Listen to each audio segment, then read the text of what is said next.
Good morning students. जैसे कि आप जानते हो कल पशु प्रीचर का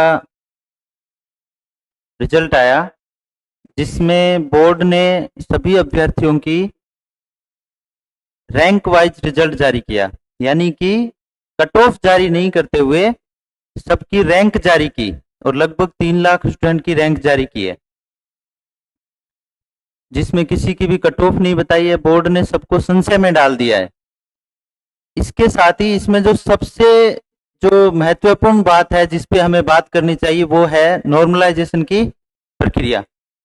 नॉर्मलाइजेशन की प्रक्रिया के तहत जैसे 6 पारियों में एग्जाम हुए थे, और देखा जाए तो उसमें देखने से ये पता चलता है कि जो छठी पारी के स्टूडेंट हैं उनको सबसे ज्यादा फायदा हुआ है। लगभग 25 से लेके 30 नंबर का उनको फायदा हुआ है। और जो फर्स्ट पारी एंड फोर्थ पारी के स्टूडेंट हैं उनको सबसे ज्यादा नुकसान हुआ है।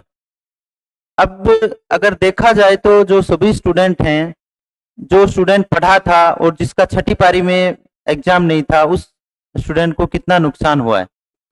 इस प्रकार ये नॉर्मलाइजेशन की प्रक्रिया के द्वारा जो एग्जाम का रिजल्ट निकाला जाता है यह बहुत ही अतार्किक है, और इसके ऊपर फिर से विचार करना चाहिए। जो एग्जाम कंडक्टिंग एजेंसीज हैं उनको इस पे विचार करना चाहिए कि जो एग्जाम है वो कोशिश ये की जानी चाहिए कि एक ही पारी में एग्जाम हो। क्योंकि अगर अलग अलग पारी में एग्जाम कराएंगे तो जो स्केलिंग की प्रोसेस के द्वारा जो विद्यार्थी कड़ी मेहनत करते हैं उनको कहीं ना कहीं नुकसान हो जाता है।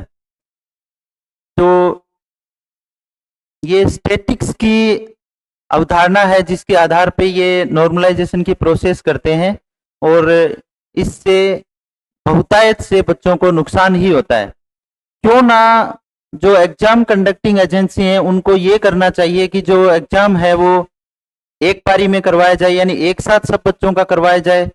और ऐसा नहीं है कि ये पॉसिबल नहीं है, उनको सरकार की मदद लेनी चाहिए, सरकार से संसाधनों की मांग करनी चाहिए, और ऐसा करके आराम से एग्जाम कंडक्ट करवाया जा सकता है। जो नॉर्मलाइजेशन की प्रोसेस है वो बच्चों के तो समझ में आने के दूर की बात है, बड़े बड़े आईआईटी के प्रोफेसर जो स्टैटिक्स के जानकार होते हैं उनके भी ये प्रोसेस समझ में आती नहीं है। मैं ये कहना चाह रहा हूं कि अगर नॉर्मलाइजेशन की प्रोसेस करनी है तो एग्जाम के पेपर सेट होने के पहले ही की जाए, कि पेपर का लेवल इस प्रकार से बनाया जाए कि सबका स्तर एक जैसे हो। तो रिजल्ट के समय नॉर्मलाइजेशन की प्रोसेस करें, उससे पहले पेपर बनाते समय स्केलिंग कर दी जाए, जिससे कि बाद में जो बच्चों को नुकसान हो वो नुकसान ना हो।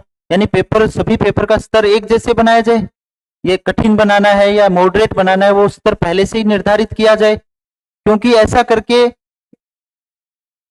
अवधारणा ये चली जाती है बच्चे में कि जिसका लक अच्छा है उसका सिलेक्शन हो जाएगा। और ये तो कहीं ना कहीं हमारी जो परीक्षा पद्धति है, जो मूल्यांकन की पद्धति है, उसका मजाक बनाया जा रहा है। तो मेरी तरफ से ये है कि बच्चों को इसके विरुद्ध आवाज उठानी चाहिए, बच्चों को संवैधानिक रूप से और सरकार तक ये बात पहुंचानी चाहिए कि लीगल रूप से कि भाई ये प्रोसेस बंद की जाए, या पशु प्रीचर का रिजल्ट एक अच्छी प्रक्रिया या वैज्ञानिक और तार्किक पद्धति के द्वारा इसका रिजल्ट निकाला जाना चाहिए। दूसरा, जो एक साथ सबकी मेरिट निकाली है, इससे बोर्ड क्या साबित करना चाह रहा है ये समझ में आ नहीं रहा है। अब इतने सारे बच्चों की एक साथ रिजल्ट दे दिया, 2,500 की पीडीएफ दे दी, तो जितने पद हैं उसका जिस प्रकार से अन्य एजेंसीज रिजल्ट निकालती हैं कि पद के अनुसार 2 गुना 3 गुना जो भी निर्धारित प्रक्रिया है उसके अनुसार निकाला जाना चाहिए।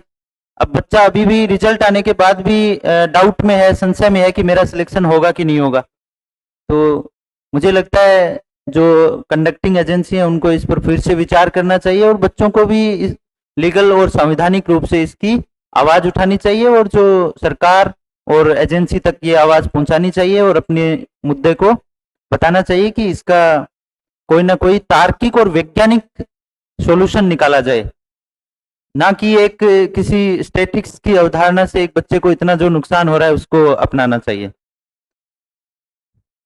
तो मैं इसका पूरी तरह से विरोध करता हूं, और बच्चों से कहता हूं कि वो भी संवैधानिक रूप से, लीगल रूप से इसका विरोध करें और बोर्ड को इसके विरुद्ध एक्शन लेनी चाहिए कि फिर से रिजल्ट निकाला जाना चाहिए, सरकार को भी इस पे संज्ञान लेना चाहिए।